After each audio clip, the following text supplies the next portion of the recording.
Olá, queridos, graça e paz, aqui é o pastor Paulinho de volta no canal Ouvir pela Palavra. Já quero pedir para você ir aqui embaixo, se inscrever no nosso canal, se inscreva aí. Tem um sininho do lado para você ser notificado cada vez que nós colocarmos um vídeo aqui no canal. O irmão André Pérez, por exemplo, se queixou que foi notificado quase já, né, no domingo da lição. Então, se você quiser ser notificado antes, né, ou até mesmo ser notificado, você tem que clicar nesse sininho para ser notificado dos novos vídeos que colocamos aqui no canal, tá bom? Também quero empolgar você a participar do maior treinamento de professores de Escola Bíblica Dominical do Brasil. Isso mesmo, o maior treinamento de professores de Escola Bíblica Dominical do Brasil. Por que o maior? Porque ele é online, você pode estudar aí na tua própria casa, imprimir as apostilas, assistir as videoaulas, né? E você pode aprender muita coisa que vai te ajudar no desempenho da sua função como professor de Escola Bíblica Dominical. Então, tá aqui na descrição do vídeo o link que você pode clicar para você saber como participar desse maior treinamento de professores de Escola Dominical do Brasil, tá certo? Então, eu vou deixar aqui na descrição desse vídeo. Também quero pedir para você nos seguir nas redes sociais. Nós estamos no Instagram, Ouvir pela Palavra, estamos no Facebook também, Ouvir pela Palavra. Nós temos o nosso site www.ouvirpelapalavra.com. Você pode entrar ali, tem todo esse material, não somente dessa aula, mas das aulas anteriores, de lições anteriores, onde está riquíssimo, que você pode ali entrar e estudar, ficar à vontade para compartilhar também os nossos materiais. Se você quer compartilhar esse vídeo aí, coloque aí no Instagram, coloque aí no Facebook, coloque aí no WhatsApp, pode espalhar, tá bom? Gratuitamente. Você quer o PDF dessa aula? Também vou deixar o link aqui na descrição do vídeo para você baixar o PDF dessa aula, tá bom? Fica à vontade.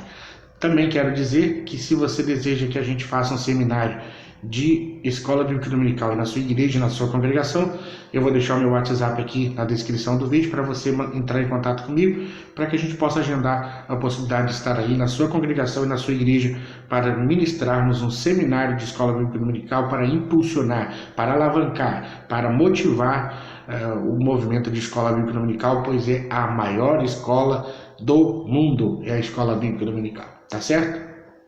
Vamos lá! Lição de número 8, a lição está maravilhosa porque está falando acerca de uma das maiores ferramentas que todo cristão tem para se comunicar com Deus. Baseado no Evangelho de Lucas, o nosso comentarista, o bispo Samuel Ferreira, nos coloca um tema muito importante que é o dever de orar sempre.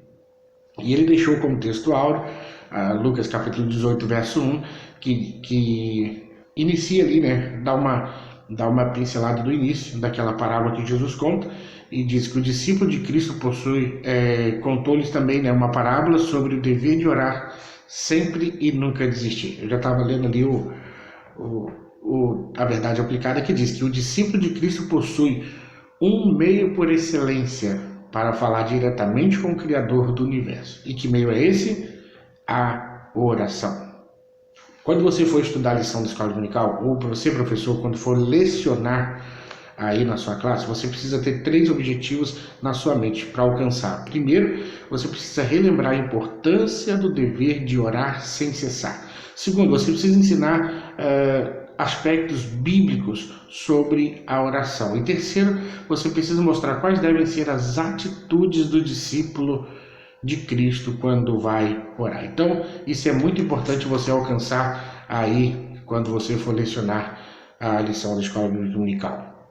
Seguindo o textual, os textos de referência da nossa lição está nos versículos subsequentes, né, do verso 2 em diante, que vai contar aí a história de um certo juiz que temia Deus e que não temia Deus, não respeitava os homens. Também fala de uma viúva que pedia que ele fizesse a justiça. Enfim, você vai fazer essa leitura aí. E eu sugiro que quando você for lecionar, você divida cada versículo para um grupo. Divide, se sua classe tem 20 pessoas e são 4 versos, você pode dividir em 4 grupos. Cada grupo lê um verso. É uma maneira que você tem para interagir com a sua classe e tornar a sua aula dinâmica, tá certo? Para que eles participem, para que eles se sintam motivados também a participar, tá bom? Não exponha as pessoas.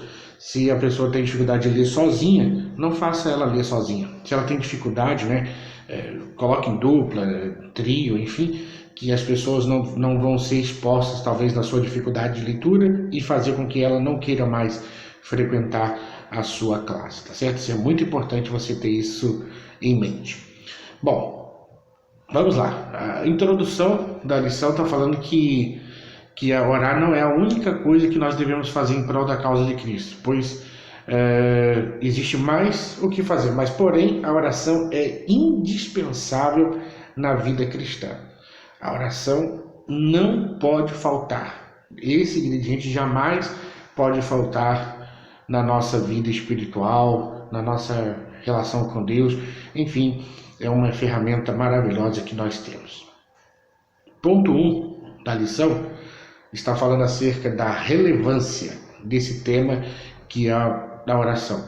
O tema oração é recorrente no Evangelho de Lucas e esses registros são tantos que infelizmente não dá para que a gente comente todos esses registros aqui.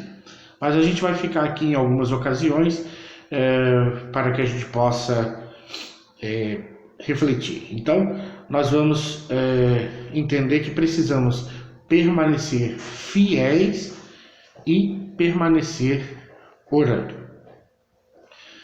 Os evangelhos relatam que Jesus orava pela manhã, Marcos capítulo 1, verso 35, Jesus orava à tarde, Mateus 14, 23, e que ele passou a noite em oração, Lucas capítulo 6, verso 12. 3 parábolas tratam do tema da oração, todas no Evangelho de Lucas. A do amigo incomodado à meia-noite, Lucas 11, versos 5 a 8. A do juiz iníquo, que é onde nós estamos abordando, que é o tema dessa lição. E do fariseu e do publicano, nesse mesmo capítulo, ali dos versos 9 ao 14. E como nós vamos ver, essas parábolas abordam mais as atitudes que devemos ter ao orar do que realmente a forma que devemos orar. Não está preocupado com a forma, está preocupado com a atitude do coração daquele que ora. Como alguém que ora deve se apresentar diante de Deus. Então, Jesus Cristo se relaciona totalmente com a oração. Nós vemos Jesus orando pela manhã, à tarde, à noite. Nós vemos Jesus em situações falando com o Pai, né? E nós vemos Jesus ensinando acerca da oração. Então é interessante a gente notar aqui nos diversos textos que registram Jesus orando, além daqueles que estão mencionados, parece haver uma certa relação entre suas orações com os acontecimentos anteriores e posteriores do qual ele estava envolvido.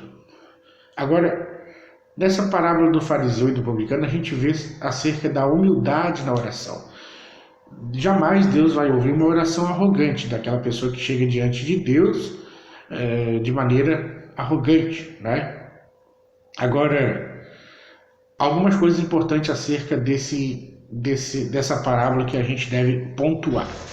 Essa parábola nos diz, sem dúvida, certas coisas a respeito da oração. Primeiro, nenhum orgulhoso pode orar. 2, ninguém que menospreze os seus semelhantes pode orar. Na oração, nos elevamos acima dos nossos semelhantes, né? Não dá certo. Acharmos que somos maiores do que os outros, não dá certo. Terceiro, a verdadeira oração brota da aproximação das nossas vidas à vida de Deus. Tudo depende de como nos comparamos. E quando pomos nossas vidas ao lado da maravilhosa vida de Jesus e da santidade de Deus, tudo o que fica por dizer é: Senhor, tem misericórdia de mim, porque sou pecador. É fato.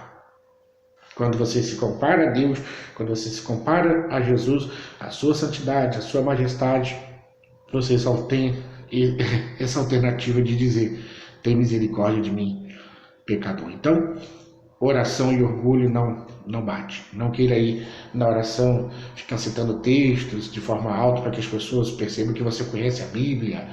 Não queira enaltecer as suas atitudes. Oração não é para isso. Quem não é humilde não pode orar. Até a gente também cantava na igreja, né, que a melhor oração é amar. Se não sabes amar, tu não deves orar, né? Então, a oração está ligada à nossa está totalmente entrelaçada com a nossa relação que temos com Deus e com o nosso próximo.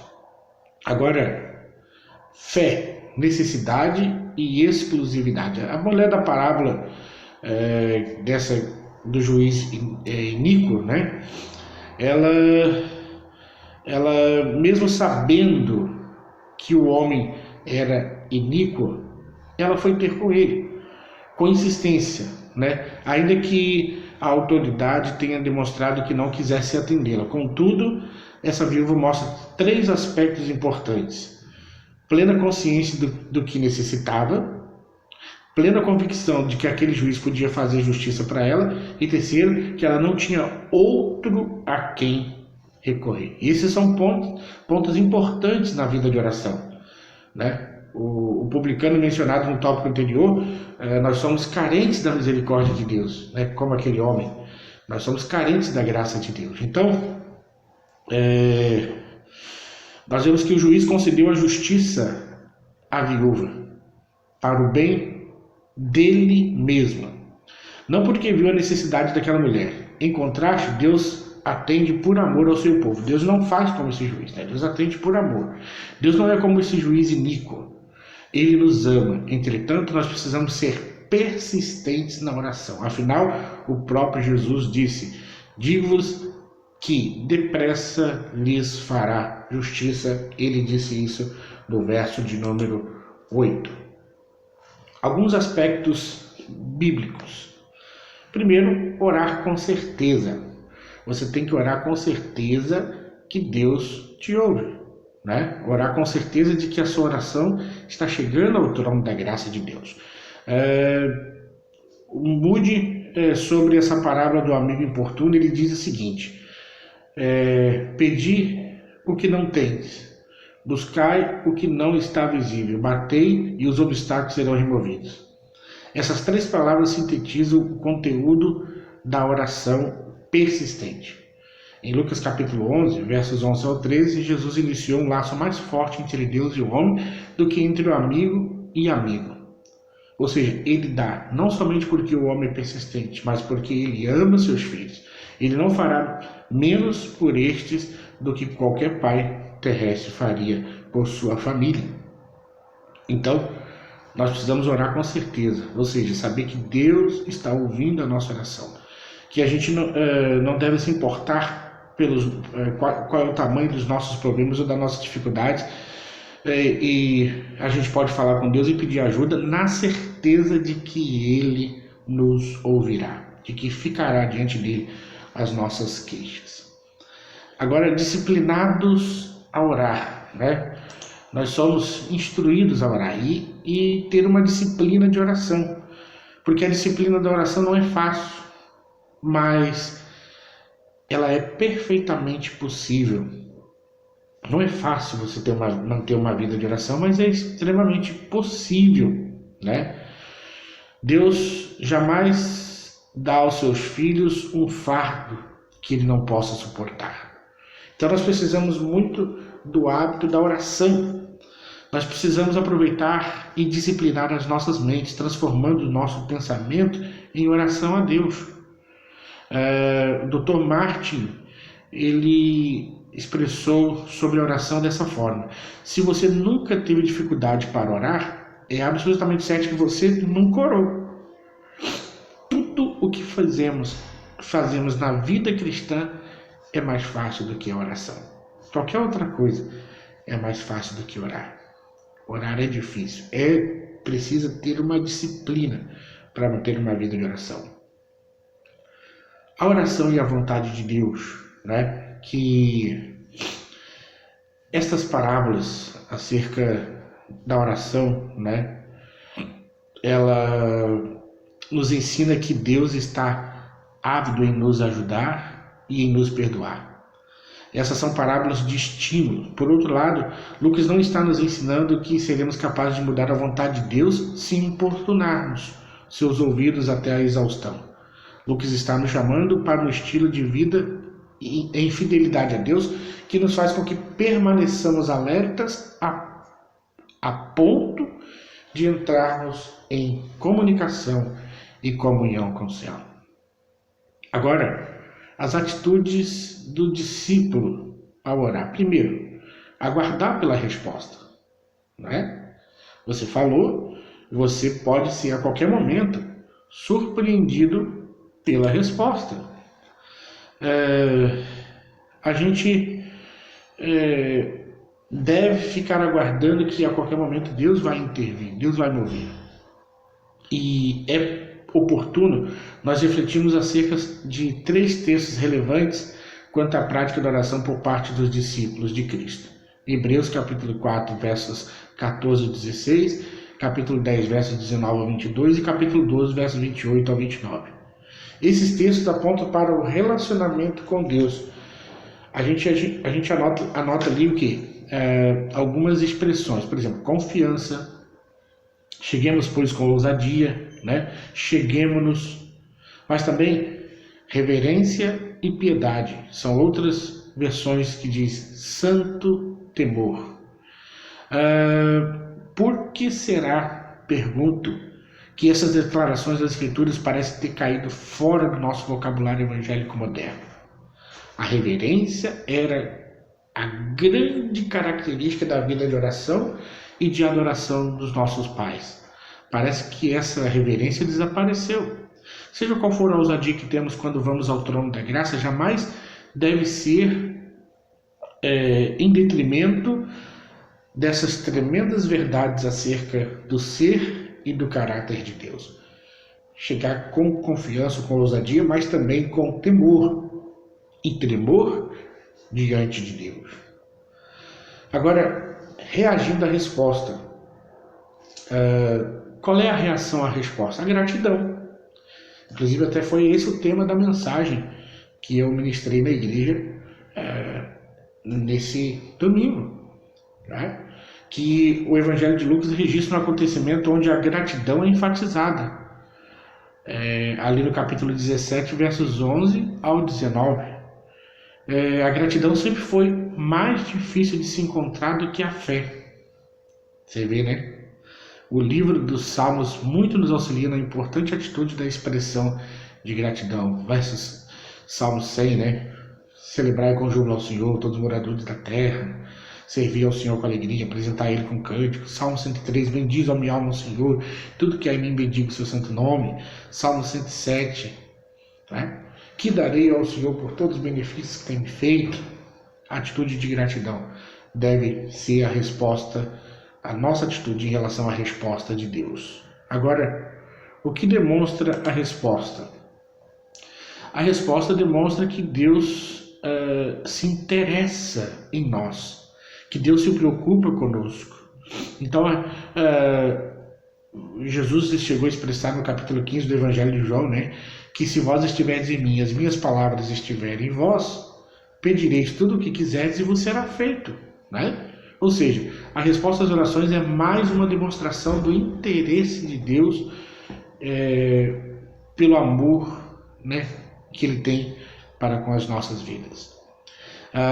A oração é um testemunho poderoso à crença do Deus transcendente, ou seja, porque a oração se dirige a Deus que está no céu, Mateus capítulo 6, verso 9, mas que escuta o suplicante aqui na terra. Além disso, Jesus também deu aos seus discípulos o direito que se aproximasse de Deus com a invocação do Pai Nosso. Como Pai, Deus é o Deus que está perto, pronto para que o homem se possa voltar em confiança com todas as suas petições. Nós vamos ficando por aqui. é isso por hoje. Eu quero convidar você a se inscrever no nosso canal, a clicar no sininho para ser notificado dos nossos próximos vídeos. Se você quiser fazer o curso para professor de escola dominical, investir no seu ministério, também está aqui na descrição do vídeo. Se você quiser um seminário de escola bíblica dominical na sua igreja, também está aqui o meu WhatsApp para você solicitar, que é o PDF dessa aula. Tá o link aqui também para você baixar, tá bom? Ó, um beijo no seu coração. Espalhe aí, coloque aí no seu Instagram, coloque no seu Facebook, coloque no seu WhatsApp, espalhe esse vídeo, espalhe o nosso material para que muitas pessoas sejam alcançadas, tá bom? Deus te abençoe e até o nosso próximo encontro, se Deus assim nos permitir.